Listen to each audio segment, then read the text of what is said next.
एक पाकिस्तानी खातून जिसके पास अमेरिका की नेशनैलिटी थी, वो पाकिस्तान आती है अपने दूसरे शोहर से मिलने के लिए। लेकिन जिस रात वो पाकिस्तान पहुंचती है उसी रात उसको उसका शोहर और उसका ससुर इस्लामाबाद की बजाय लकी मरवल ले जाके जान से मार देते हैं। बड़ी बेदर्दी के साथ उसको जान से मार देते हैं। उसके बाद उसकी बॉडी को ठिकाने लगाने के लिए घर में गड्ढा खोद के उसमें उसकी बॉडी को रख के ऊपर पक्का फर्श कर दिया जाता है। ये लज्जाखिर वारदात हो गई। 1.5 महीने तक कोई पता नहीं चला, सिर्फ यही पता था कि ये खातून गुमशुदा है।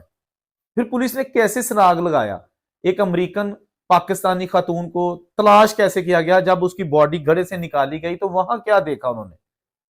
और इसके साथ साथ मैं आपको यह भी बताता हूं कि इस खातून के पहले शोहर को टारगेट किलिंग का जो निशाना बनाया गया था उसका क्या बना। क्यों इस खातून को नौबत पेश आई कि वो दूसरी शादी करे, और वो भी एक ऐसे शख्स के साथ जो उसका मुहाफिज नहीं बल्कि उसको लूटने वाला था, और बिलाखिर उसकी जान भी लूट ली। जल्दी से मैं आपको इसकी तफसीलात से आगाह करता हूं। ये जो वजीहा स्वाति नामी लड़की है, इसकी शादी होती है एक डॉक्टर के साथ। डॉक्टर मेहदी उसका नाम है, बहुत बड़ा सर्जन। ये अमेरिका में रहते हैं।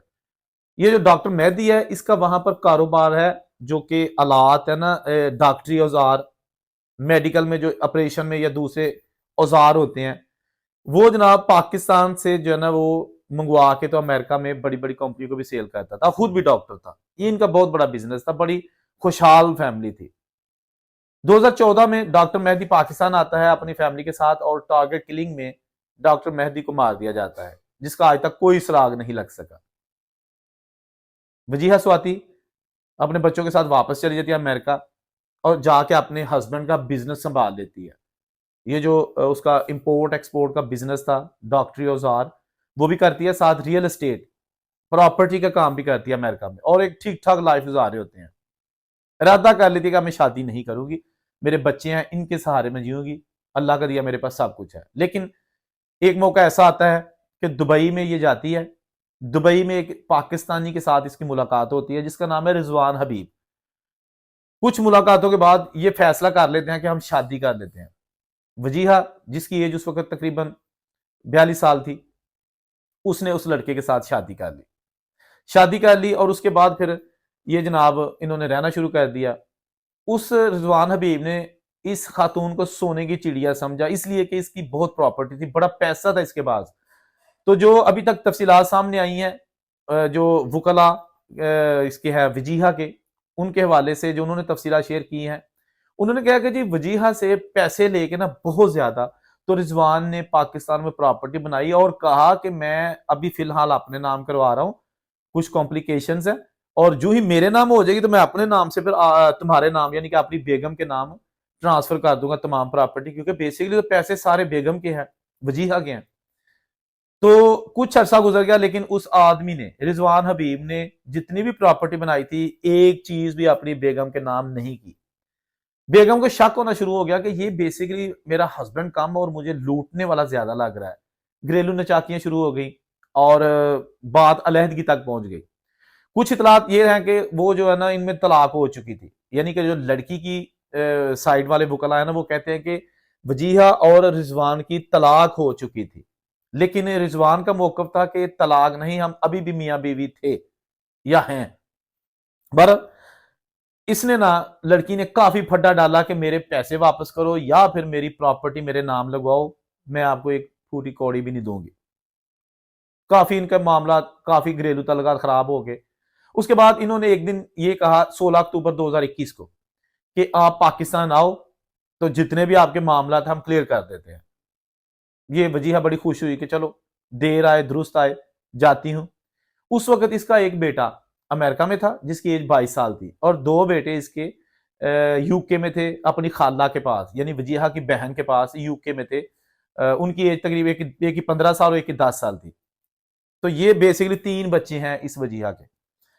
ये पाकिस्तान आती है, डीएचए इस्लामाबाद, वहां इसका हस्बैंड इसको मिलता है, और उसी रात इसको अगवा करके तो जो है ना वो किसी वीराने में जाके जान से मार देते हैं, इस्लामाबाद के एरिया में, शायद थाना मोरगा था।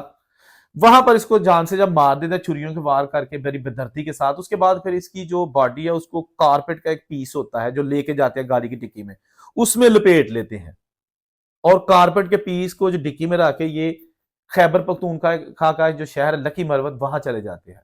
ये लकी मरवत शहर जो है ना, यहाँ ये रिजवान हबीब जो मकतूल है इसके ननिहाल भी हैं।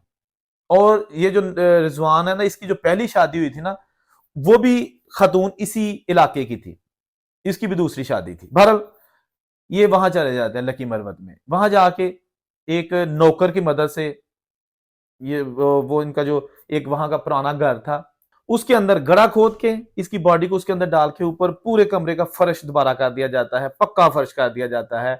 और जनाब ये हाथ साफ करके वहां से निकल आते हैं। उसके बाद कुछ दिनों बाद इसका जब नहीं पता चलता तो इस खातून का जो अमेरिका में लड़का 22 साल का, वो वहां से ऑनलाइन वकील करके एक एफआईआर दर्ज करवाता है। लेकिन एफआईआर दर्ज करने में पुलिस रवायती टाल मटोल से काम लेती है और बिल आखिर वो एफआईआर दर्ज कर लेते हैं। उसके बाद जनाब इसके हस्बैंड को गिरफ्तार किया जाता है इस वकुआ के तकरीबन 1.5 महीने बाद। और जब पुलिस तफ्तीश शुरू करती है तो इसके हस्बैंड ने पहले तो आए बाएं शाएं की, उसके बाद फिर बता दिया जब उन्होंने रवायती तरीका इस्तेमाल किया तो इसने कह दिया कि हाँ वजीहा को मैंने मारा है। उन्होंने कहा कि कहाँ मारा था, इसने कहा जी फलां जगह पे। फिर पुलिस ने पूछा कि उसकी बॉडी किधर है, फिर इसने कहा कि जी खैबर पख्तूनख्वा में एक घर है लकी मरवत में, वहां मैंने दफना के ऊपर फर्श कर दिया है। तो इसको साथ लिया, इसकी निशानदेही पर पुलिस वहां पहुंची और जाके खुदाई की। तकरीबन 2 घंटे का टाइम लगा पुलिस को ये सारा प्रोसेस करते हुए, खुदाई का, अपने साथ बंदे लेके गए।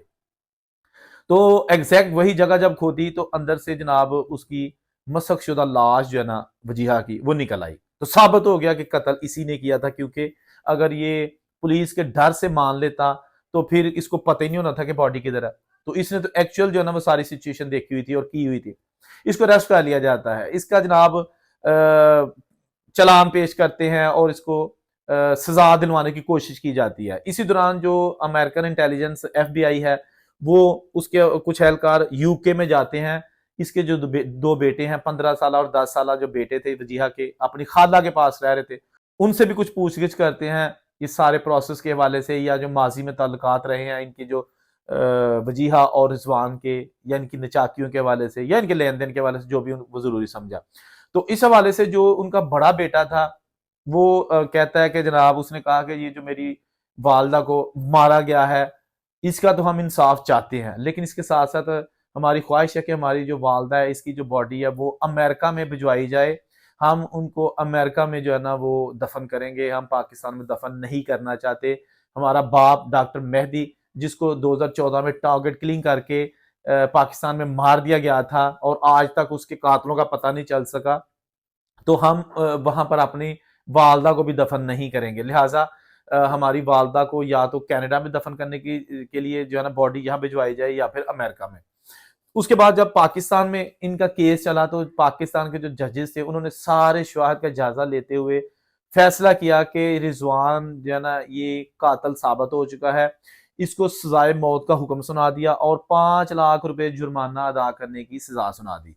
जबकि इनका जो सुसर यानी रिजवान का जो वालिद और इनका जो नौकर था, जो मुआवन थे इस सारे वकुए के, उनको 7-7 साल सजा और 1-1 लाख जुर्माना, यानी कि सजाए मौत हो गई रिजवान को, रिजवान के वालिद को 7 साल और रिजवान के जो नौकर साथ था उसको भी 7 साल। तो साथ 1-1 लाख रुपए जुर्माना अदा करने का भी हुक्म सुना दिया। इस हवाले से बड़ी कोशिश की रिजवान के जो वकला या उनकी जो टीम थी कि इनकी जो सजा है उसको कलअदम करार दिया जाए। हाई कोर्ट से रुजू किया गया 1 साल बाद।